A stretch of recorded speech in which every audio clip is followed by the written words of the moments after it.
3. We're live. Good night, Belizeans at home and abroad. My name is Leonard Brackett, and this is the Belizean Affairs Show number 185. 185. We've gotten here in a hurry.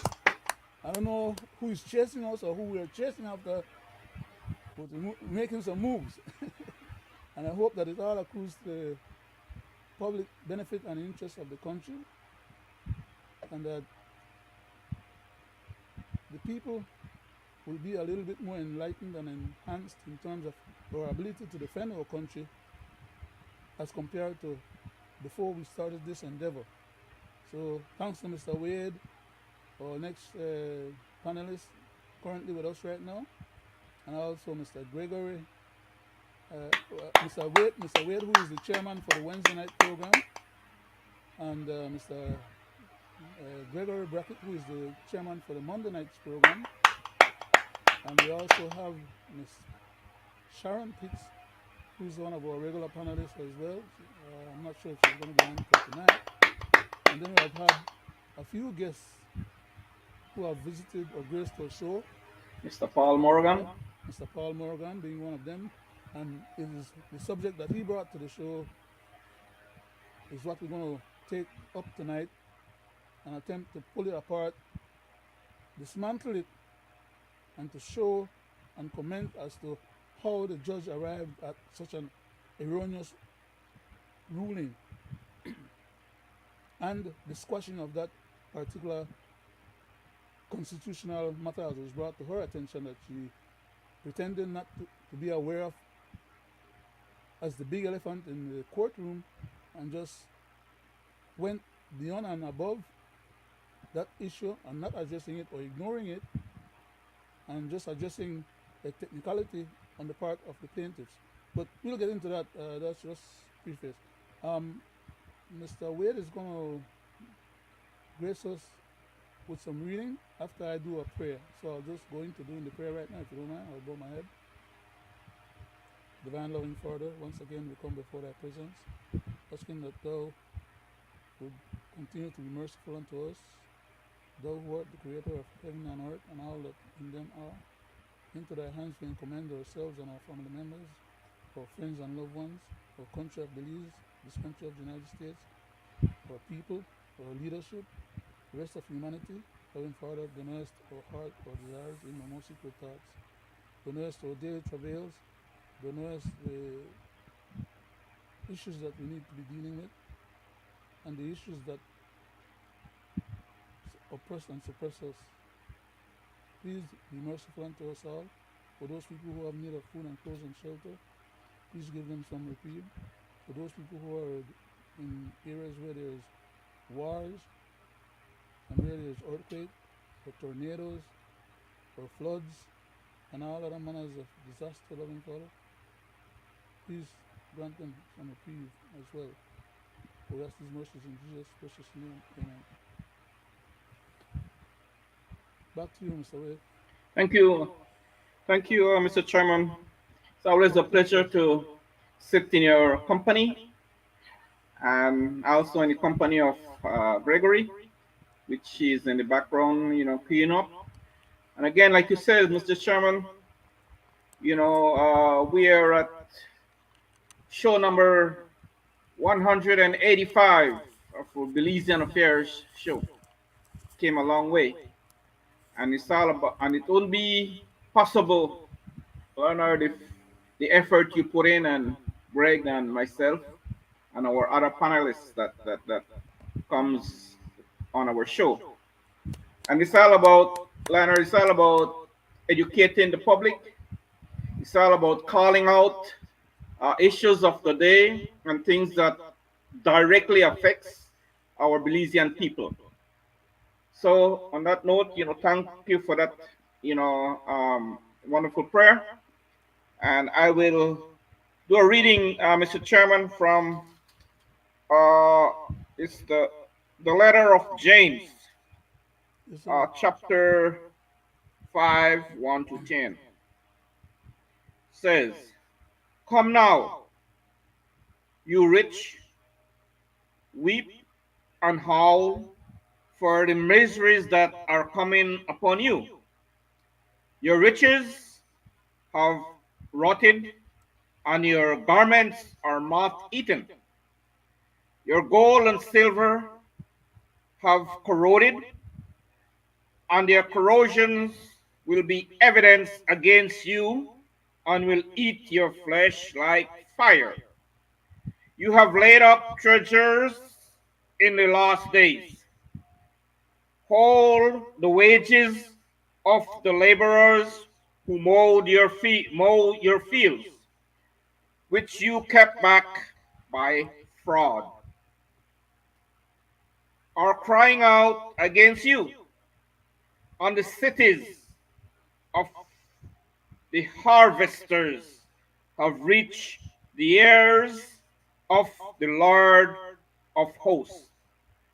You have lived on earth in luxury and in self indulgence. You have fattened your hearts in a few, in a day of slaughtering, and you have condemned and murdered the righteous person. He does not resist you. Be patient, therefore, brothers, until the coming of the Lord. See how the farmers wait for the precious fruit of the earth, being patient about it until it receives the early and the late rains. You also be patient, establish your heart, for the coming of the Lord is at hand. Do not grumble against one another, brothers, so that you may not be judged. Behold, the judge is standing at the door. And as an example of suffering, patience, brother, take the prophets who spoke in the name of the Lord. Behold, we consider those blessed who remain steadfast.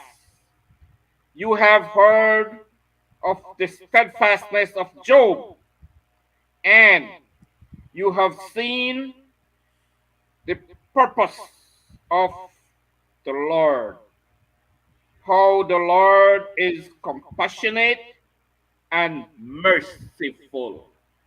That's my reading from James, letter of All right. James, chapter 5, 1 to 10. Very interesting there. Thank you very much, Mr. Red. I'm Back to you, just Mr. trying to, Chairman. yes, sir. I'm just trying to finish launching stuff here quickly. Got one, one other move I'm trying to make here, and I think I'm gonna be finished with. Okay, so that should do it. Okay. Um, as I indicated earlier in my preface to the show, see Greg is in the background. I'm not sure if he's ready. He can bring himself in, you know. So I want him to There he just is. stop myself. Yeah. Good night, Greg. Good night, Mr. Chairman and Mr. Wade. Um, Good night, you Greg. want to go ahead and identify yourself, sir, and before I proceed Good with the night to launching of people at segment. home and abroad. My name is Mr. Gregory Brackett, and I'm sitting virtually tonight on this, the 185th episode of Belizean Affair. Thank you all for tuning in. Back to you, Mr. Chairman. Thank you very much, sir.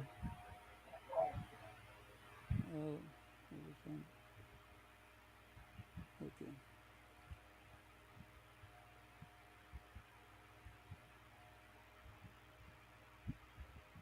Um, we want to go go back to this case that we had spoken about before, and I'll just read the preliminary issues that relates to the case so we can keep it contextual in terms of when I make my other general comments and invite the other panelists them to make their general comments. We would hope then that the public would be aware of what is it that we're talking about, having at least heard or understood some of the preface to our comments. And therefore, we want to contextualize or make sure that the proper or due credits are given where possible. And this matter is a case that went to the High Court of Belize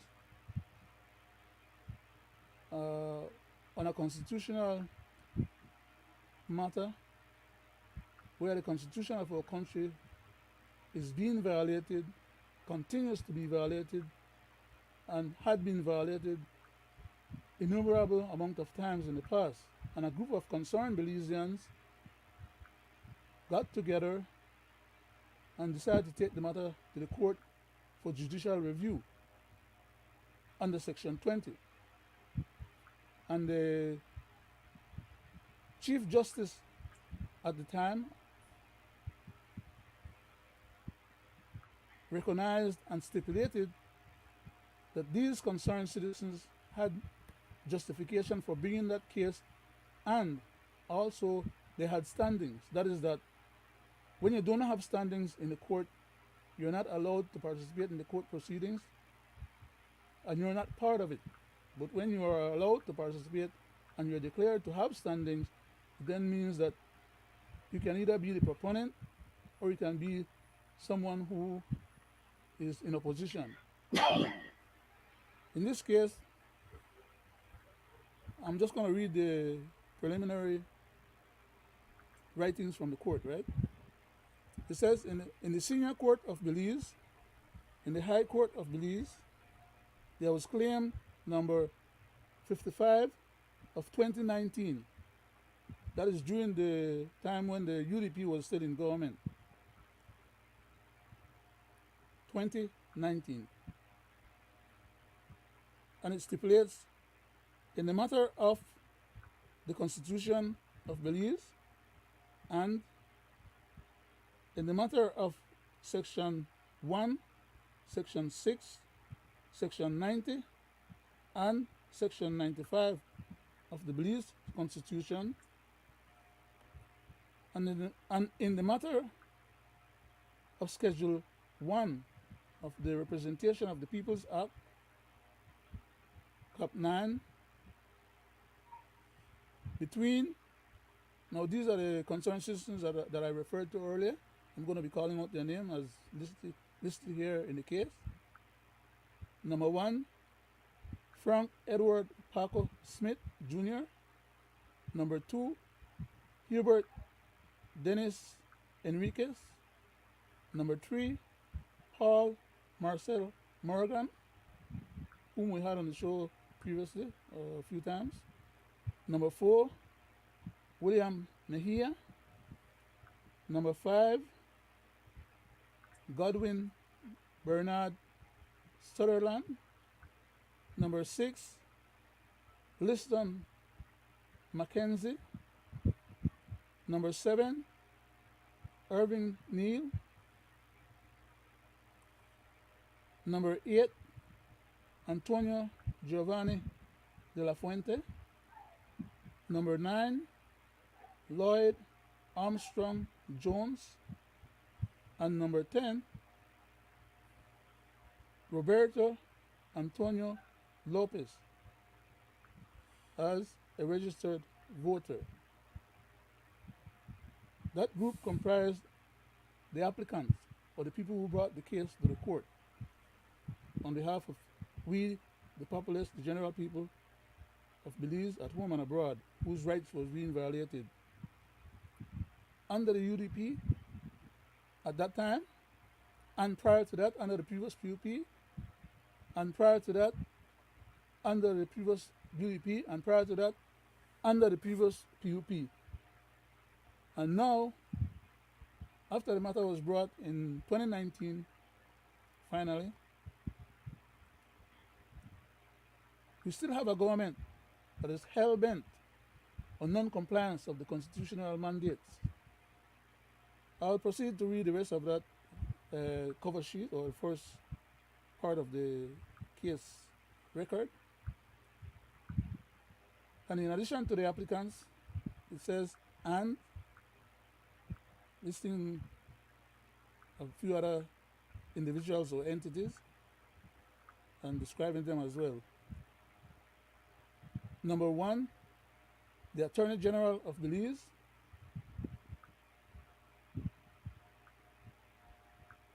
Number two, Chairman of the Elections and Boundaries Commission, as and representing the Elections and Boundaries Commission. They were the respondent who had to respond to the case that was brought by the applicants, as I indicated before. Now, when I read the name of the applicants, I just read them the way they were listed here on the case record. But they're not listed in terms of numerical order in regards to any preference or any particular title or functionary or position or importance. They were just listed there for the record, and for the record, they were stipulated in that order and that numerical sequence. I'm just trying to clarify that. Why is it that I'm bringing it up? No? In addition, we also had an interested party under the name of Lord Michael Ashcroft.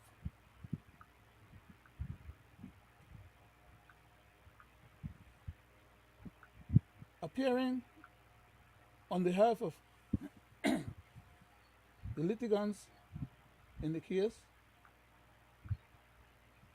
Mr. Arthur Saldiva for the applicants, and Ms. Samantha Natute for the respondents. And this matter was heard because there were previous hearings. Like I said before, the Chief Justice Conte had ruled before.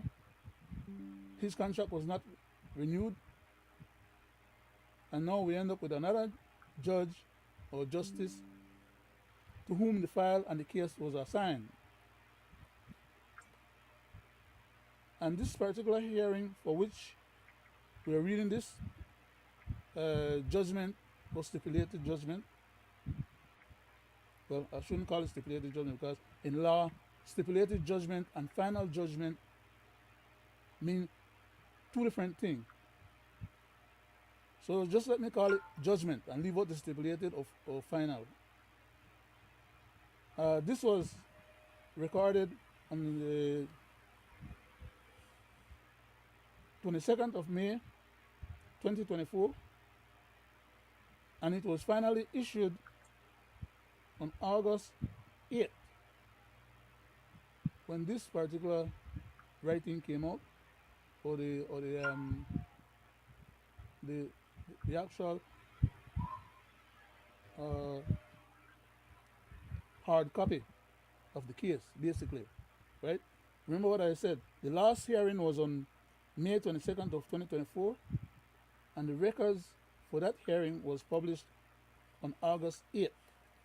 Which is why we have these dates here. I'm reading these things because it's germane and important for me to read them for context, because we are dealing with legal matters, and we just can't start talking about and or commenting on these legal matters outside of context, because then different people could end up with different interpretations of fact, and people formulate their opinion based on what they think the facts are, or what they think or believe as regards to these matters.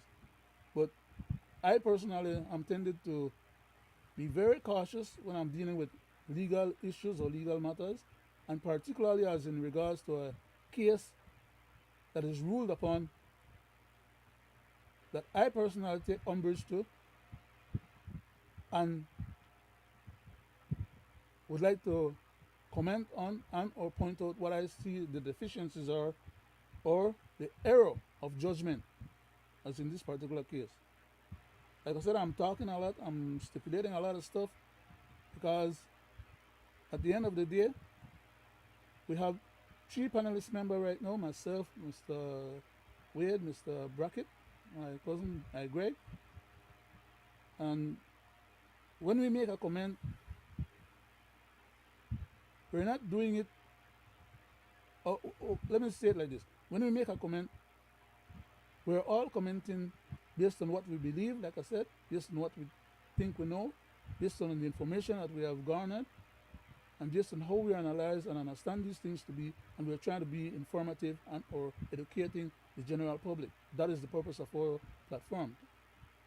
General education purposes to our Belizean brothers and sisters at home and abroad in regards to Belizean affairs. Okay? So, I'm putting a whole lot of extra talking and so on, but I hope it serves for good measure. And I'm trying to make this thing as big as possible so I don't misread and I'm trying to make it not too big so it doesn't cut off the beginning and the end, so I can try to read it as fluently as possible without making mistakes or without necessarily have to cut up the stuff and then give people the wrong impression of what is it that we're trying to convey or what I'm supposed to be saying. And when it becomes disjointed, people lose the effect of what is it that is in here and what is it that I'm adding on top of what's in here. Because everybody out there in the general public is not going to get a copy of this particular document. So I got to be real careful when I'm reading it, especially knowing that I'm going to derogate from it. Okay? My credibility is very important to me, far and beyond this one particular case. We have dealt on this show with many other cases, and we probably won't be dealing with many others in the future. So cases come, cases go, but my credibility has to remain consistent to the task at hand. And I lost the stuff just now. I gotta make sure I get it back. Yeah, I was able. I got lucky this time. Anyhow, let's move on. The case was this particular ruling that was made was based on an application to enforce a consent order. Okay? Which is what the judge is stipulating that her decision is based on. Not the primary case that was brought initially for constitutional compliance by the plaintiff, which is the elephant in the room or in the middle of the court or on the judge's desk,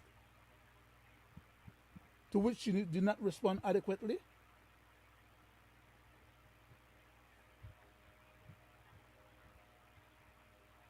The judge decided to squash the consent agreement and order that she entertained from the plaintiff and the defendants or respondents. For whatever reason, I have my own personal perspective as to what I think really happened in this instance, but that's not for me to expound out here to the general public on this type of platform.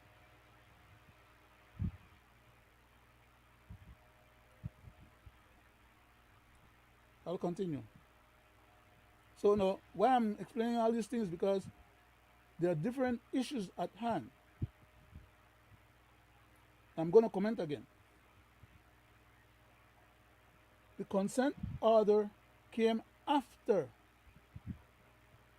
the case was ruled initially by Judge Conte as having merits and needing to be given a full hearing.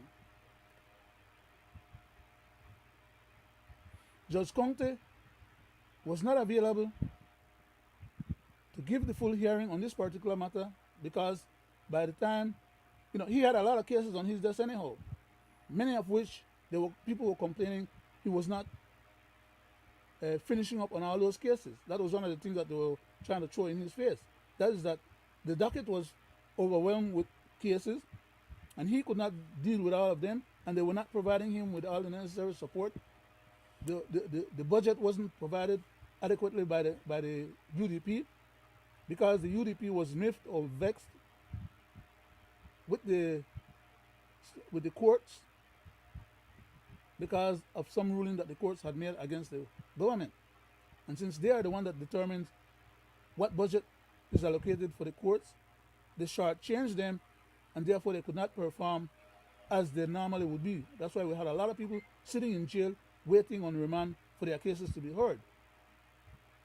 And we had many cases that had been heard, but that the judge did not have enough support in the office for the clerks to be able to get the cases properly processed. But that's another issue. But I having to say all these things because I want people to get the understanding of really it's a bigger picture than what appears on the surface. Or it's a bigger picture that needs to be understood than just one sentence or a series of small sentences from me or anybody else. There's a whole lot of other things going on in the background that affect these things. And this particular judge went on to say, as regards to the consent order which she allowed to go through, and by that point as well, I'm going to stipulate something that is technical and legal here and now.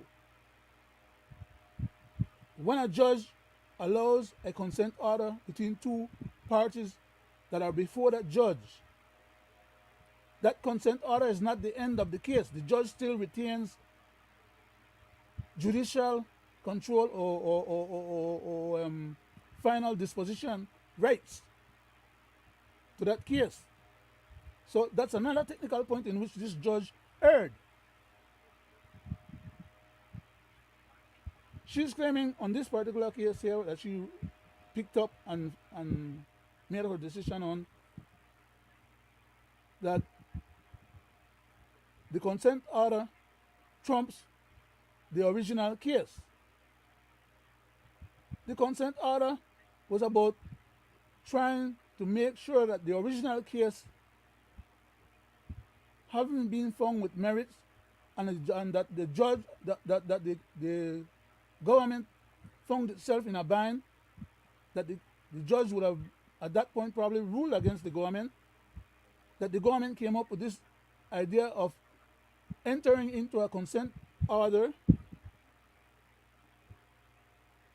or agreement with the plaintiff so that the judge would not have to rule outright as to who win or who lose because the government was in no position to win.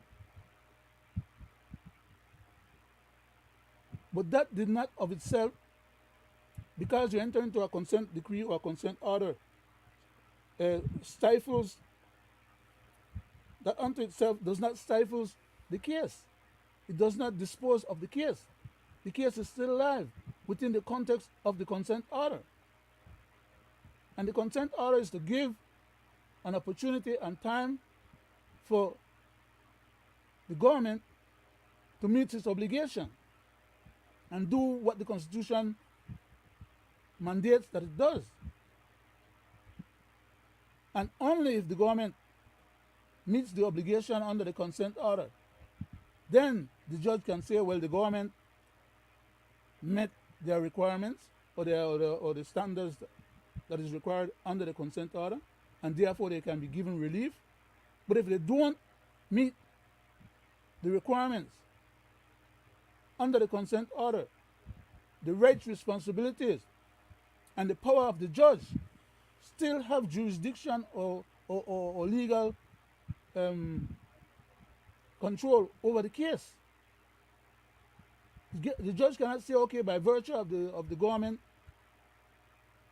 being declared by her as having fulfilled their obligation, that she gonna go ahead and squash the agreement that these two parties had, and give the government a pass, and leave the violation of the Constitution in place. That's a travesty and a wrong-headed ruling, because then you're ruling against the violation of the Constitution, and you're giving the person that is violative of the Constitution the opportunity to go on violating the Constitution, which is what's happening as of today. Yet we're still having this conversation, despite the fact that she disposed of the case.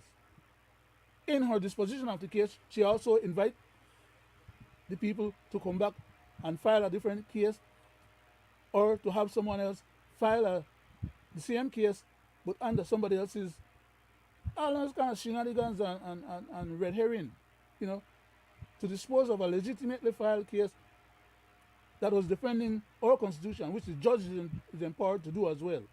Defend our Constitution, because the laws that the judge have to abide by or rule on, the supreme law of the land is the Constitution. I'm getting into the weeds of detail of the stuff. Anyhow, so I'm sorry about that. I'm apologizing, because I know I shouldn't have gotten that far yet into the stuff, not having finished with the preliminaries. I did that already. So the judge, by the name of Nabie, Nabi or Nabi, Justice Nabi, I understand she's a female. That does not have to do anything with regards to how they rule or the outcome of the case, whether it's a male or a female, as regards to being the judge. What has to do more with the ruling is how they go about disposing of the case. And in this case, this judge took 41 pages of information, most of which had nothing to do with this particular case, other than just to say, well, justify an extensive amount of extra reading to take up the attention of any judges that these people might apply for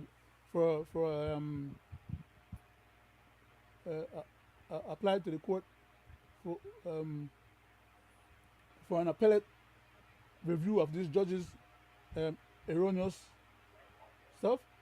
She packed up a whole lot of stuff in the declaration, in her ruling, to take up the time and effort of any future judge that will look over her shoulder to try and reverse this particular dastardly ruling that did not deal with the merits of the case, as Judge County, as Supreme Court Chief Justice, had found.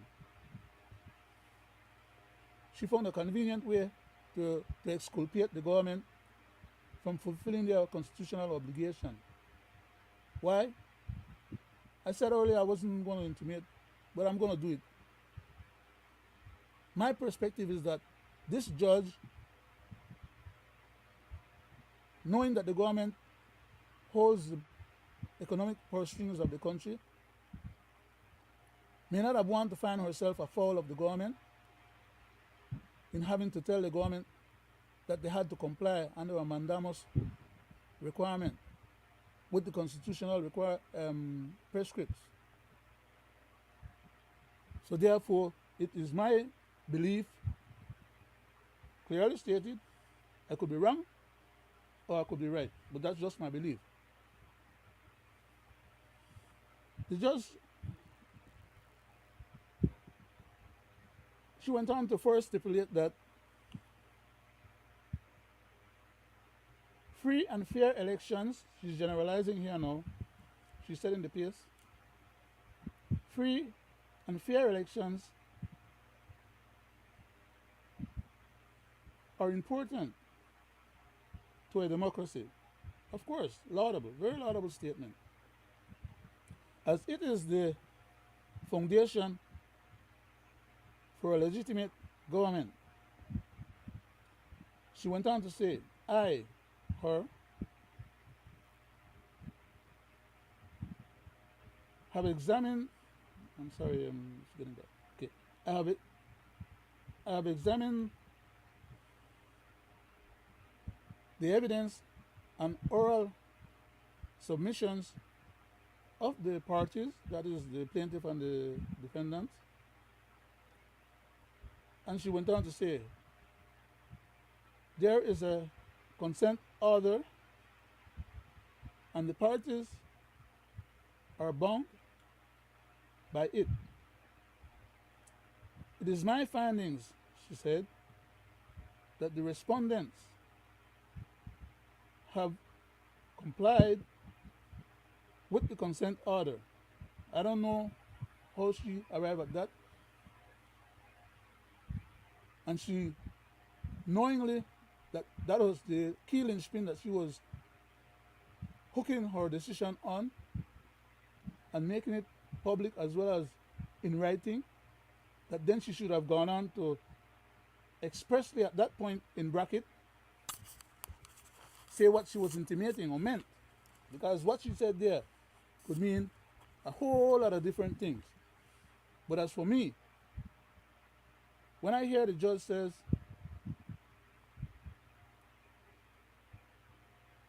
there is a consent order, which she had to grant, by the way.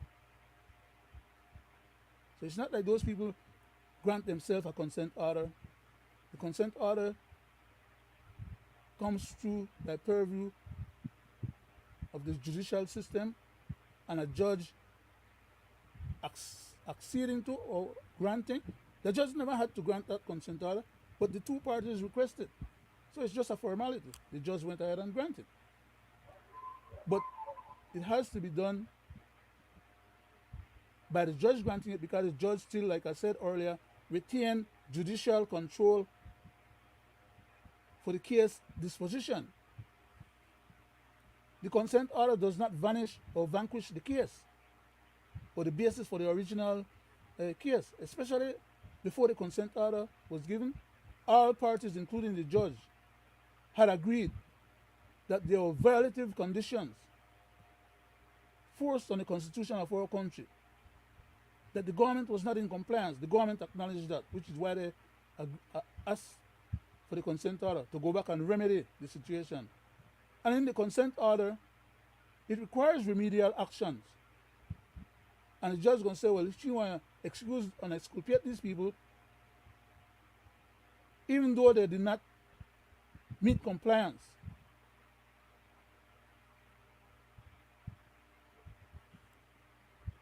it sounds stupid and ludicrous what I'm saying, right? Because nobody in their right mind should be able to arrive at such conclusion. We'll move on. She then declared that because of the consent order, and let me read it in her own words. I want to read this particular part in her own words because this is part of what I'm going to comment on later on. There is a consent order and the parties are bound by it. It is my finding, according to her, that the respondents, meaning the government, have complied with the consent order. And Section 90 of the Constitution, which is the focus and the center of the whole of this case, demands and says that each division shall have nearly as equal. Nearly as equal doesn't mean 50% more than the other, or 70% more than the other, or 35% more than the other. Nearly as equal is the closest possible number you could come to 1 on 1. So I don't know where she pulled that one out from. Okay? But that's her decision. She's a judge. That's her responsibility. She has to make a decision, one way or the other, whether it's right or wrong, whether it's good or bad, whether some people like it and other people don't like it. You know, she has to perform her functions. But her functions and duty and responsibility is a constitutional function and duty, constitutional responsibility. Her job is to uphold the law and to rule according to law. And the highest law of the land is the Constitution.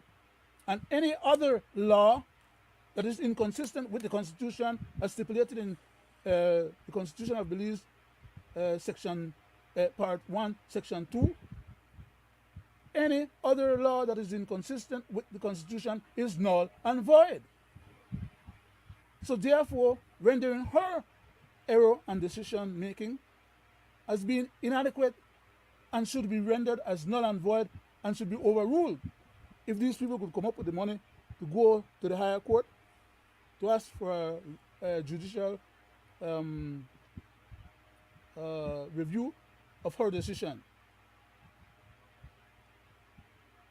because that's but she knows that the people who are just average citizen, not like the government that have we treasury and a deep pocket that could continue appealing and appealing and appealing. These people could have barely get to the court, much less talk about coming up with money for an appeal. So she puts them in a bind. But by exculpating or excusing the government from meeting their obligation under the Constitution. And then she squashed the rest of the case. Because these people dare to enter into a consent order under her hand and direction. And then she used 48 pages to clear up. She's worse than Pontius Pilate. Pontius Pilate at least try wash your hand off easily. She'd come up with technical and legal case references to justify this bogus decision. 48 pages. When he could just write this decision in probably about 10 pages at the most, because you have a lot of preliminary stuff or regular stuff that has to be included, when you draft these decisions, right? But she never had to go on to 48 pages to render this bogus statement here. I'm getting a hand on the calendar. And then, by the way, let me put this out there again, right? Because this matter is not going to be concluded tonight as regards to reference to it and or dealing with it. It's 48 pages, and no way can we comment on 48 pages in a 1.5 hour sitting on any one night. So you'll probably hear me with this same case, referencing it again and talking about other parts of it on other occasions. So I'm just saying that as a heads up, because it's a lengthy process, and we're trying to educate, and most of the people that we're talking to are not lawyers or legally trained minds. Okay, which is part of my problem, why I keep on, even though I'm trying to read the thing, I should have finished it by now. The parts that I'm supposed to read for the program should have been finished by now. I'm indulging myself into trying to, at the different point, clarify or expound for people to be able to grasp, hopefully, and understand as much as possible what it is that I'm saying. Because I could read all the legal mumble-jumble here, but if people don't get a contextual understanding, running off all the lot of words, no means that any very much of this will retain in people's mind. Lawyers go to court and they fight over these things. Some win, some lose, and some others go back for further challenges, right? Judges make rulings that are then overturned by other courts above them. That's just the nature of this type of process. So, and I know all of this, which is what bothers me when I'm talking about it, to realize that I'm probably saying something above certain people's head, when in fact I'm trying to enlighten them or provide the information, and therefore sometimes when I say something, I have to go back and clarify it or expand more on it. It's a bad habit. It ought not to be entertained. But I found it necessary to entertain it like that, because how else can I expect people to understand just somebody reading all these legal stuff to them from top to bottom without stop or no explanation? Or maybe you could go and explain it after the fact. It's not, when you go and explain all these lot of wordings after the fact, very little of that had retained in the mind of the people who wrote it the first time. So when you go back at the end and expound on it, it's not contextual. Really, tie up. That it's not like they're legal scholars or school or legal trained minds. So it's difficult. I hope so far I've done the best I can, and so far people are picking up something that some positive public benefit will be had. Uh, okay, so after she says, it is my ruling, my findings, which is the correct technical word, it is my findings, she says, that the respondents, meaning the government and the Election and Boundaries Department, have complied with the consent order.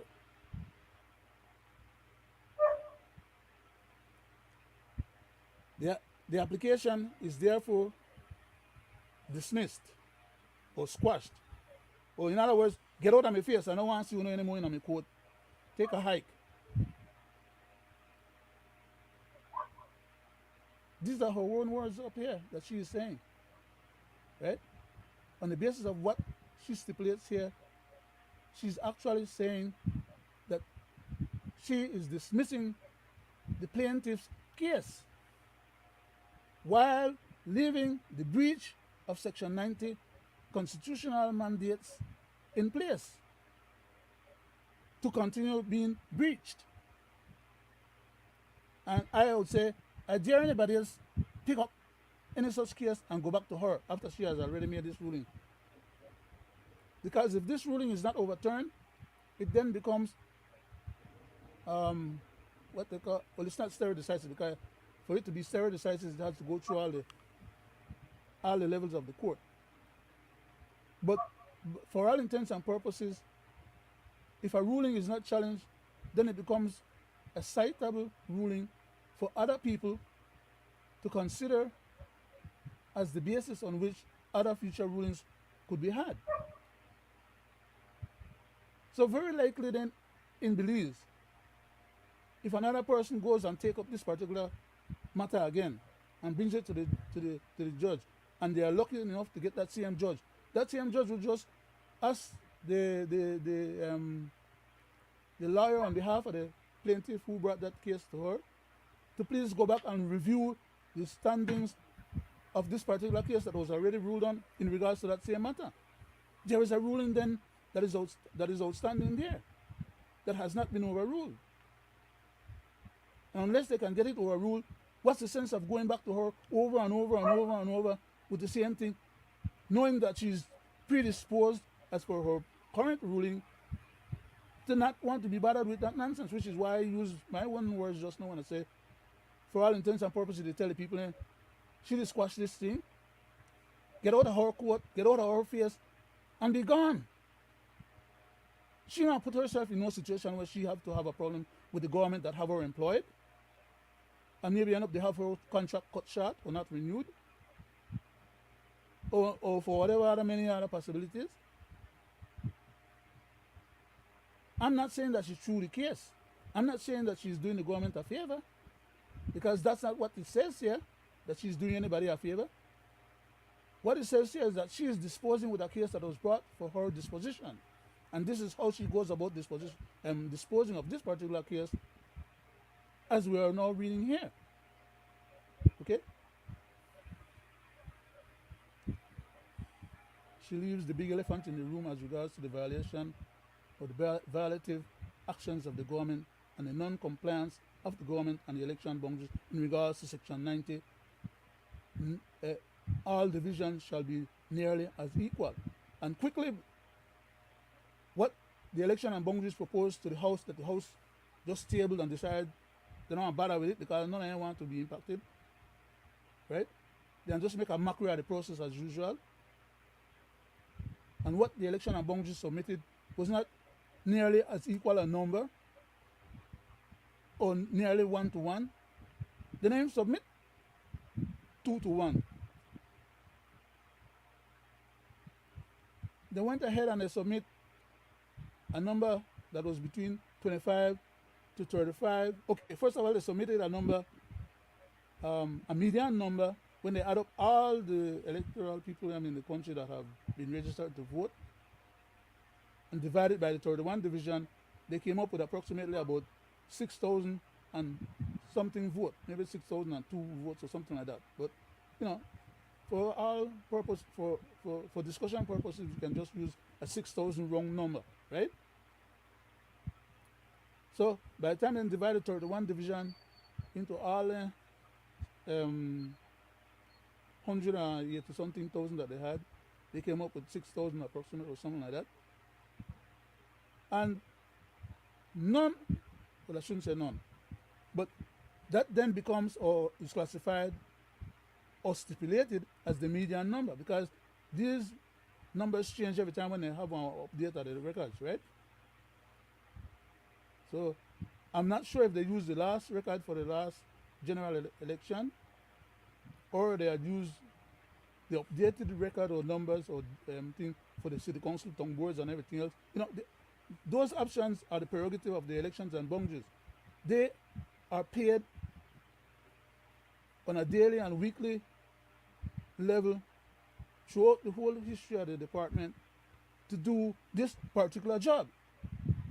So they have all day, every day, 5 days a week to work on this process. Of course, there are other little things that they have to do, as part of the whole process. But what I'm trying to say, in other words, is that they're not short of time. They should have been able to get this job done. Okay?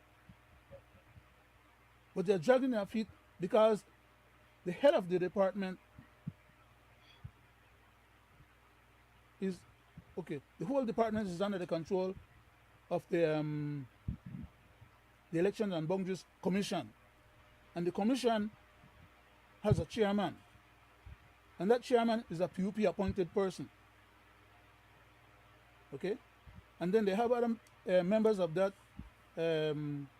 board, others who are also appointed by PUP, and others who are appointed by the UDP. But for all intents and purposes, it's a political animal. And the ones that run the government have control of that department, which is why they're resisting, and the UDP under their control resisted doing what was supposed to have been done. The PUP under their control resist what's supposed to be done. They all love politics and the way how they run them politics for their own personal convenience. And then put pressure upon these election boards who are supposed to be independent-minded and under no political control per se, because they're supposed to function to serve the purpose of the government on behalf of the public, to justify and validate people's vote as being credible and valid, and to have the rights under Section 6 to be treated equally. Section 6 of our Constitution. Everybody is equal under the law. Everybody have the same rights. And again, there's another part, I don't remember what section, so let me not quote that next one. But another part of the Constitution that says that nobody should be given any preference above any other. It's right there within the same section, areas, same areas. I don't remember the exact term. But I'm just saying that to say it, that for all those things that I pointed out, this judgment is a judgment in error. But the judge had to do something. It was her job to do something, and she did what she felt like doing, and she provided all kind of justification for it. So if you don't like it, you got to go above her head. And if you can't go above her head, sit down and suck your finger and just try to fall asleep and forget about your subject. Bunch of criminals, man. She finally decided, like I said earlier, or like I read earlier, the application then is therefore dismissed. And then she went on to tell the history of the case, when the case was filed and what was stipulated and who are, and how they got to the point of her granting a reprieve according to the request from the government to have the government enter into a consent order with these concerned citizens who wanted the Constitution to be vindicated and came to the court for that purpose. She acceded to the government's wishes for the government to go back and rectify matters, and the government did not rectify matters, then did one shenanigan, one sham game, but they did not rectify matters as required by the Constitution, but the judge is going to say they did, they complied. Let me shut up. I was about to get into this part here, but before I go there, I've been belaboring my points and elaborating substantively. The show time is running, and I have not been equitable with my colleagues, panelists on the show. I therefore want to just, for right now, turn over for a short comment from Mr. Wade as well as a short comment from Greg. I don't know if Greg have anything that he wants to play. Uh, you have anything that you want to play, Greg? That maybe Can might you help Mr. kind of go to Mr. Wade first? Okay. You're very extra loud, though, Greg. Please, Mr. Wade, I'll go to you, sir, as Greg said. Thank you. Thank you, Mr. Chairman. You're welcome, Thank you, sir. Greg, for yielding. Where we at? This whole exercise and this whole situation is about the redistricting, my people. Mm-hmm. Um, Mr. Paul Morgan came on this show and laid out a scenario of what they were actively involved in and the decision, like what the chairman had just read. But the big question is why didn't the past government fix this problem that Scoundrels. A bunch of needed, scoundrels. not wanted, but needed to be fixed? They didn't, for their own political agenda, and they get what they wanted, and they just kick the ball down the road. There you have the PUP, pick it up.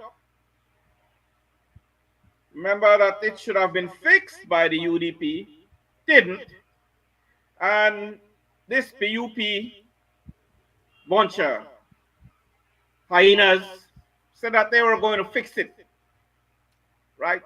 Before they got elected. They didn't fix it because why? They didn't see the need to after they win at the polls Mm-hmm. because the people gave them that mandate. So the ball is kicked again. Mm-hmm. And where we at now? Went to court. The judge gave them an ultimatum. They didn't comply. And they keep going back to the court, fighting us, the people. Mm-hmm. Right? They know they fight Ashcroft. They know they fight Portico. They know they fight the drug kingpin. They know they fight the mafia. They know they fight Guatemala. Mm-hmm. They know they fight no other outside entity, but then they fight their very own people who that this PUP government should fix the problem for the people, right? But they don't see the need to do that now because they have the super majority, and you see their behavior, Mm-hmm. right? Now, they know damn sure that they don't have an opposition. They are fighting up against each other. So they don't see the need to, and there is nobody there that they should be held or be answerable to. So they will keep fighting it through the courts and having my poor friends, the names that Mr. Private citizen who are not getting paid by the taxpayers, who are not Mm-hmm. getting no kickback or no nothing. This is from the heart that they want this matter fixed. Why? Because they are concerned citizens and they are voters and they are Belizeans and they are patriotic Belizeans. Mm-hmm. Not like the hyenas of politicians that we have. Because we see their greed, we see their priority, and we live the carnage that they do to us Mm-hmm. repetitiously. So, where we at? The People's United Party will not fix it. They will fight my brothers in the court. Again, if they Mm-hmm. take them to a higher court, they will. And with whose money? with the very same people that this People's United Party should be defending and should be making things right for them, where they get equal representation, one for one, or two for two, or three for three, right? So, what does the Belizean people have to do with it, or what are they going to do? Are they going to keep supporting this kind of shenanigans? They already held two illegal elections. Illegal because there is not equal representation when it's in the courts per se, right? They should have not have any election until this matter is settled. So, Mr. Wade, they could have fixed the matter so that it could have been fixed in time for the election, and it shouldn't be a problem. That's so not my the issue. people, bottom line is that these people, past and present, whoever has the majority and whoever in government, do not want to give up power. Because the power that you give them, that's how they gain their riches. That's how they feed their families, their cronies, their friends, and they feed their criminal behavior. So, what do you think will happen? Like I say, they do not want to fix what they should fix. And God forbid that they turn this country into a republic. So make it worse, Sarah. Worse, Sarah, they are not going to do it. Because turn the country into a republic, they could say, well, like, everybody, I just say that who want this matter solved or want redistricting, they'll put them in front of a firing squad and shoot them to death. That's the power that these people will have if they turn. And that's what, I'm not trying to be cynical. I'm just trying a scenario, right?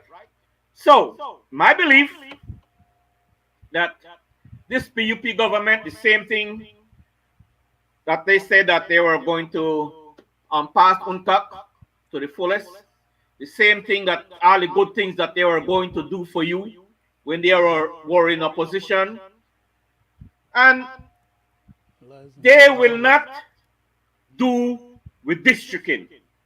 They will not. Mr. Chairman, thank you for, enlightening the people again.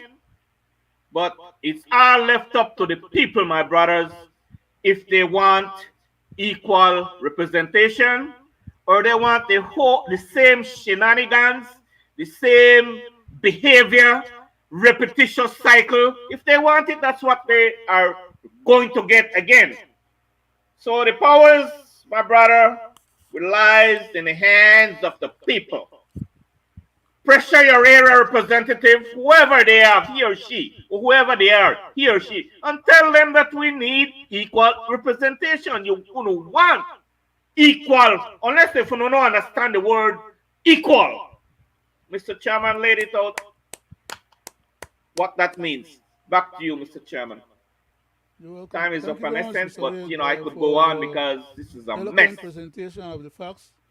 And before I leave, I just want to give my heartfelt thank you to those individuals that you mentioned, Mr. Chairman, for having championed this cause without a penny of the taxpayers' money on their own free will.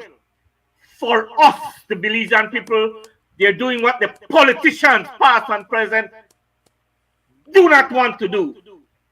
Kudos to them. My hat goes off to them. Thank you, my brothers. That is admirable of them to step to the plate like that. And that's the kind of material that patriots are made of. You hear and talk about honorable this, honorable that. Those are the honorable people who are trying to look out for the interests and well-being of the people and country of Belize. I yield back to you, Greg. Greg? Thank you, Mr. Chairman. Yes, sir. You're welcome, sir. Mr. Chairman, I will not sit here tonight and elaborate on a case that was dismissed. Belize is a democratic country with a constitution, but we cannot have democracy when there is no check and balance. We do not have an opposition. And while I will tip my hat off to Mr. Morgan and company, I believe that the opposition should join hands with them to seek judicial appeal or take it to higher entities. What I will do tonight is what I have been doing for a long time, trying to educate the Belizean people on our constitution and what it stands for, and educating them and telling them about what is happening in Belize. Mr. Chairman, I find that one incident, one mistake that the government made has awoken certain people, and I will call names. I tip my hat off to Ms. Area, who is a representative of the diaspora. I will tip my hat off to the new BNTU president for the teachers, because what the government has did has awoken these people. And for long we have been elaborating, and this present government trying to turn us into sovereign citizens by taking advantage of people who does not read the Constitution and does not know their rights. But now, because these people are awakened, I want to go to the first clip. Those are my comments. Okay. Thanks. So, Brother Luke still here. BNTU President, please forgive me. BNTU, I'm sorry, we're not used to seeing you on the front lines. First of all, welcome. What I know that teachers are the power and the glory of the union movement, but within a summer, so people don't come out. If I'm in school, no, may I come? No, that's not true. I want to make this clear to the Tell country. me. First of all, we chose a representation approach today. Okay. Because one, I was in Mexico while all of this was transpiring. Okay. And we have a system that says you have a discussion with your council, then you go to the membership, and then they dictate the direction coming forward. So without a membership mandate, we could not bring out our membership. And I don't want anybody to think that BNTU is weak and BNTU is sleeping where this is concerned. We're not. But I want to talk about what my colleague said earlier. You know where the problem is? In the system. And if you've been listening to me lately talking about education challenges, it's within the system. We're looking at the Constitution right now. We're revisiting that. We need to ensure that there are laws within the Constitution that will hold political officers accountable when they violate. Now, there's something I learned from my people at the PCC last night when I got in after 2, and I was very sad. That my officers, the allegation is that my officer will be moved because my officer is challenging some of the things that are being pushed. That is actually aligning what government wants, but it is not what the people were asking for when they did their wrongs. Now the BNT will not sit and take that lightly. And today we gather in Hopkins to look at everything that will be going on or has been going on and the direction that we need to go. But we are coming after the Constitution of Belize because that is where the change needs to go. You talk about the Ombudsman, you talk about the Accountant General, you talk about all these persons. Their office need to have more teeth. They're just there. But they do not have the power to take these people to court when they are found guilty. Or the will. Good. Not only the will. The system doesn't really allow. Look at it carefully. Fair. You have to come back to the same people who are violating. Fair. So why will we now look at the Constitution if you're not going to make the necessary changes? We don't want to be here every time marching and marching. put the goddamn law in place so we can take them to court and deal with the matter. This is about time. So if any government is serious about their new beliefs, whatever it is, do what we need to do to give the future what they deserve. I don't enter politics for the same reason. You tell us what you want us to hear, then you get there and you do exactly what the people before you were doing. We need a change. And we need a systemic change. And so the BNTU is coming after the system. So it doesn't matter who is in power. It's the system that we're not happy with. So how important is it for you all to send a message today? Because we know that the government has been politicizing Nigel Petio. They've been politicizing Shine Barrow. They even politicized Brother Luke. Where does the BNTU stand with this? Are you all concerned that you all too will be labeled along with them as... When the Carlis led the Stancrick branch, Honorable Patrick Faber called me PUP. Now PUP is in power, I guess I will be called a UDP. But my mouth belongs to no political party. My brain belongs to no political party. It's a gift from God. And the BNTU belongs to no political party. That's why, as I said, there's a rebirth of the BNTU. We'll gather. We will look at everything going on, and then we'll form a new mandate going forward. But I do know we're coming after the system. And I'm saying that over and over. What's going on at the PCC with our individuals, we're dealing with that too. Very good. If the laws are not reflecting what the people are asking for, we're coming after that too. Right. Because it's about time. We get a constitution that reflects what the country needs, not what a political party wants. Amen. So you're speaking in broad general terms. Do you all specifically reject this transaction, this $6.9 million land purchase? Who would support something of this nature? Tell me. First of all, we have lost increments. We can't get the increment because we're having financial challenges. But if yet we can then engage in a deal of this nature. No, man. No. So we are calling for them to revisit the deal. Some of the information we're receiving is that it's not complete. So if it's not complete, hey, nothing is wrong with saying, I was wrong. Let me do this the right way. That's what we teach as educators.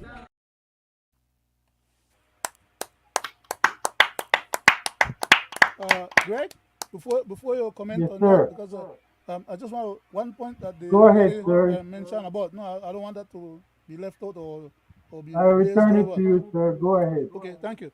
The young lady said that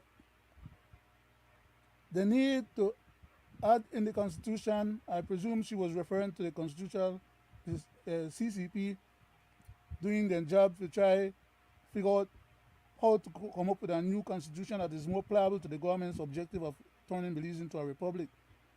But we got to be careful what we ask for. Because what we ask for is not what these jackals always give. They take what we ask for and use it as a basis to bamboozle with, and they end up to do what they want anyhow at the end of the day. So we got to be careful that we don't want to empower these guys to go and mess around with the current constitution with the idea that then they give what we want or what the people, especially what the young lady advocated in terms of putting certain things in the constitution so we could deal with these criminals. It's already in there. There are already laws of public enrichment, and there's also white collar law. We have laws in our constitution that we could deal with these guys. It's just that the problem is the people who run with legal systems, such as the Attorney General and others, just as how they frustrate in this case that we're talking about tonight. They are not interested in being good administrators or managers of our affairs. It is our affairs, not theirs. They neglect our affairs, and then they deal with their affairs at our expense, with our assets, with our patrimony.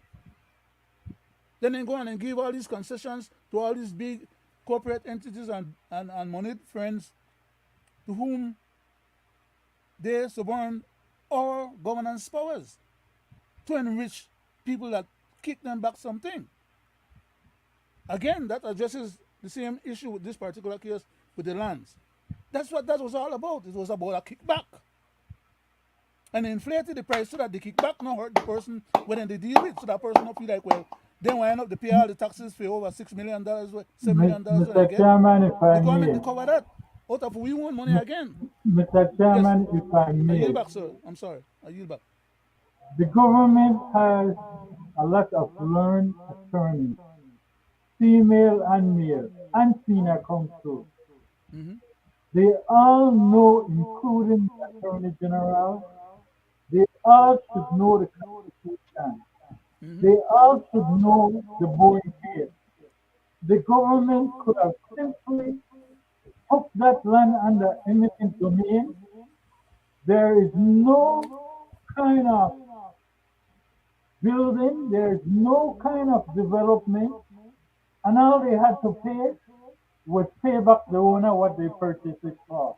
Because what would have been and Greg, for the Greg, public. in addition to the money when he pay, it is natural because it's a business proposition that maybe the gentleman bought the land for, that the government then would have been required, and if the matter had ended up in court, the court would have demanded of the government that then add some compensatory payment to the people then. Okay, if they pay less than $500,000 for the property, and the government getting back then $500,000 plus another $500,000, which is twice as much, that would be 1 million. We don't still have 5 point something million. We don't still have up to $7 million sitting in our treasury to do with poverty alleviation, to pay towards re-education, to put towards different some of the costs of expense for electricity. For some of them people who don't got electricity will still use candle, and then leave out or then touch house the bundle every time. These are the things of governance. But when you mismanage and misappropriate the money like that because you want to leak it back, you're not governing on behalf of the people. Yes, I'm sorry. I yield back, sir. As I said, Mr. Chairman, there is a new change coming, and I will support this change that is coming and these people because it reflects on what we are speaking about weeks after week about the Constitution, about how they bastardize it, about the living condition of people, about these hospitals they want to build with no staffing. Look, when we had COVID, Cubans had to come in. If you had to do that, then how can you staff hospitals? So I want the people at home and abroad to hear what one of the business senators had to say. Pueblo, again, when he turned Prime Minister, not even want to meet with NTUCB on a lot of the national issues. You could imagine? Put our government in check, we will be in serious financial crisis. I'll end there, Jules. Okay, so Senator, if we could have you as the representative of the unions in the Senate. You weren't there as a senator at the time, but the Senate in 2023 approved a loan for $45 million US to build a hospital. The express loan motion said on the campus of the University of Belize. It was changed. No formal change in the loan motion was made. I'm sure the government will say minor stuff. What will be the Senate's position on how this has changed without any acknowledgement of the role of Parliament? The social partner senators will be putting out a release next week. But to look at the loan motion itself, I think the government is really pulling wool over our eyes because they did something very clever. They put in the recitals that they would build a hospital on the UB land. However, they removed that wording in the resolution. Nice. They put that the hospital would be built in Belmopan, and nobody said anything. Legislative then. sleight of hand. Correct. So I think it's important that we acknowledge that really and truly the governance structure is broken. It simply is broken. The legislature and the executive just are one, and with the exception of the 4 social partners who are barely holding it together, the legislature is just done. The executive is the legislature and it's incestuous. So I think what's important now is that we look at the 3rd and 4th branches. The fact that all these cameras are here and that this issue is being brought to the nation of Belize every night in the media is testament to the fact that the Fort Branch institution of the media is working for the people of Belize. We know you do it for profit, but we appreciate it because it is one of the hallmarks of our democracy that the media is bringing information to the people and the investigative journalism. So I want to use that to segue into the broken other Fort Branches. Mr. President mentioned the Auditor General. It's very important that we understand how these appointments are working. If I'm not mistaken, we should check the news, but I'm pretty sure the Auditor General's contract is ending soon. And we need to look at the Ombudsman, we need to look at the Contractor General's office. These Fort Branch institutions, when working properly, should be acting as a check and balance against this super executive that we have. And I think until we as a country start to realize the importance of these offices and start to clamor for people who are in there who are doing their jobs, I think we will just keep going down as a country, and the super executive will just look at us and laugh every single time. I think they're looking at you and laughing right now. If the Prime Minister is up there and he has about 4 offices, so why would he be? But if he's up there, he's looking down right now and laughing at all of us because he's not afraid of Uno, he's not afraid of shine, and he doesn't answer to the press. So like, when I do vote out, Uno no, vote him out. So He's the most popular Prime Minister ever. Your words, not mine. The important thing is that there's also a third branch of government. And thankfully, it was recently fully staffed with a lot of technical people from out of Belize who are not tainted with the politics of Belize. I clamored against the filling of the judiciary with foreign judges. I still do. But I think a surprise will come for the executive very soon when the judges start issuing judgments against the government, and surprise, surprise, they all have security of tenure. These judges are all appointed until they're 65. So you might not afraid for the union or so, but when the court action starts coming, I really hope that the executive starts to pay attention. Those are my comments. Okay. Thanks. So, Brother Luke still there. BNTU President, please forgive me. BNTU. Pueblo, he gone when he turned Prime Minister, not even want to meet. You Back have a to you, last comment Mr. on that, Greg? Chairman. Oh, okay, thank you. For the senator, he preempted what we were discussing here tonight, right? Right? Because he was saying that the system is broken, Right. and that the legal people could quite well, under Judicial Review Section 20, the third branch of our government, the judicial branch, could be a savior. But how is it going to be a savior if we have people who are rendering errors of judgment as high up as constitutional matters, much less administrative matters? Because the government is empowered to make laws as well as policies of state. And who is to question policies of state, whether right or wrong, other than within the context of constitutional obligations or shortcomings? These guys are empowered to make laws, that if they were to make those laws within the bounds of the Constitution, Belize will still be under a lot of pressure. In fact, more than what they're under right now. It's just that these idiots are not slick enough and smart enough to make good law. Otherwise, they could have us tie around our necks with good law and still be committing the same crimes against us under the color of law.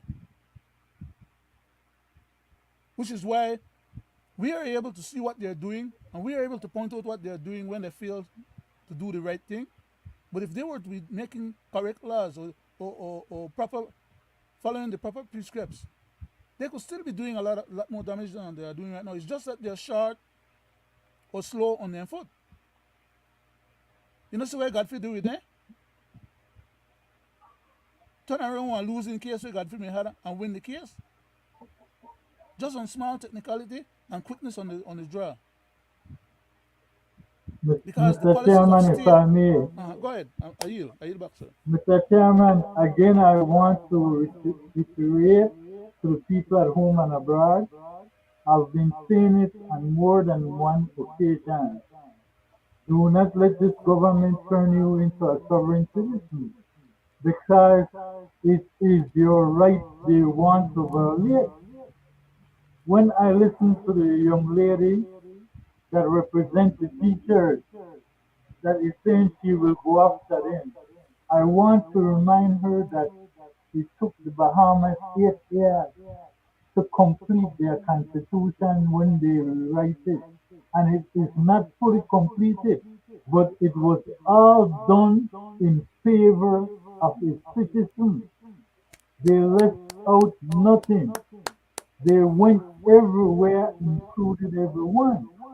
But this is not coming solely from my mouth. As I said, your constitutional rights lies within Section 3 to 19, protected by Section 20 for judicial review, and also the Referendum Act. And again, I will say, Greg, our judicial review is the one that we're complaining about tonight. If the courts are going to be stuck, if the courts are going to be stuck with people who are in on the gig to facilitate the government derogating the Constitution and violating the Constitution, then where do we go then for redress other than through a revolution? Do you see how quickly people could get to that state of mind that they have to take things into their hands, which is what end up causing countries to have problems? These guys don't really understand what is it that they're trying to do to us by taking us. They have an agenda to take us. They have an agenda to take us to a republic, okay? Then try to fulfill them. Mr. Price died and never get fulfilled. Then feel like they don't have no opposition now, so they want to carry on the agenda and fulfill it. Because under that agenda, then we will be seriously in deficit of our own economic means of survival, our own military defense means, our own population, which they are now changing our population. Then they bring in people that in the next few years, they don't need the Creole population of Belize to help them stay in power. Mr. Chairman, that the same people that they bring in, where they bring the Central American mindset, want deal with them, the way they deal with they want government back in their country. But these idiots don't understand or know that, but it will be too late for us, the average Belizeans. That is the problem. Yes, and as I said before, I know you will go to Mr. Wade. I want to say this to the Belizean people again. Do not let the government fool you with this constitution reform. They are trying to violate your rights. But here in Belizean affair, we show and tell. So let's hear it from somebody else based on the ruling of the good Judge Conte. And the question arose that case, in that case, Chief Justice Conte introduced into Belize the basic structure doctrine in simple terms that says that even though we used to believe that a government with the appropriate majority can amend anything in the Constitution it wants, this theory, this principle said there are certain basic elements of the Constitution that even with the requisite majority can't be changed, such as fundamental rights and freedoms and independence of the judiciary. So that was another case that had profound impact. Chairman, and people at home and abroad, Greg, that we are is right why here now. they are coming to you. Greg, and we are here right now on our program, making sure that we hang the Constitution around their head, their neck, and we deal with these things, and we have been advocating these specific perspectives that no care how, if the all 100% of the legislature get together and make a violative constitutional law, it is null and void. And we have been saying that from the first day we started on this program. So we have vanguards, and we just hope that we have others who will follow That and is support why and they carry are on going the work. around trying to teach you about the Constitution, want to know what you want to take out. They are trying to turn you into sovereignty. They cannot amend the Belize Constitution, so they want to use you as the tool. That is why they are talking about a new identity. I Back would to you, modify. Mr. Chairman. Yes, thank you very much, sir. I'm sorry, Mr. Wade. I just want allow me one more statement on what Greg just said. They want to change the constitution. They are already empowered to change our constitution. But there are certain parts that they want to change that they are not allowed to change or cannot change, as Judge Conte had said, and we have been saying, you have been saying, Greg, Mr. Wade have been saying, and many others have been saying that there are certain things that under the basic doctrine, constitutional laws, and prescripts, there are certain things that they just cannot violate or they cannot touch. And among them, with that many lawyers in the cabinet, they know that. So then they try to go around the edges and they play scam games and bamboozle the public and the people into let the people believe that because they are authorized to make law, they can make just about any law and achieve their end objective. They could do that if we leave them alone. And if the public falls for it, which is why we are on this platform here trying to educate the public, wake up the public about these realities. Because after the deal is done, there's very little that could be done to remedy it. We're trying to catch the horse before it takes out of the gate. Thank you very much, Greg, for such a lucid and insightful contribution to the program tonight. The same thing goes to you, Mr. Wade. Thank you very much for such a eloquent presentation that you did earlier too. And the show isn't finished yet, even though we're at our end of the time. Okay, we still have at least 8 more minutes to go. So I yield back to Mr. Wade for his second comment. Thank you, Mr. Chairman. Thank you, Greg. Wait, just one. Take 2 minutes. Wait. After you finish your second comment, Mr. Wade, we'll take up to about 3 or 4 minutes. Okay. Greg, I'll come back to you again, and then I'll go back to Mr. Wade for his. I'll come back to you for your closing, Greg, and then I'll go to Mr. Wade. No, I will yield mine to Mr. Wade. I will yield to Mr. Wade. Take 5, Go ahead, Mr. Wade. Mr. Wade. Take 5, Mr. Wade. Thank you, guys. Thank you, Greg. Thank you, Mr. Chairman. Right. You're welcome, sir. Guys laid out, Greg. I like that last clip that you played from that judge, right? And I hope that it echoes across this nation, right? They do not put it into practice, these hyenas, past and present, but they're trying to bamboozle our constitution. But I say this to say that for decades now, that past and present government bamboozles the people because Greg and Leonard, you know, they set people up in positions where they control these people. They set up all these boards.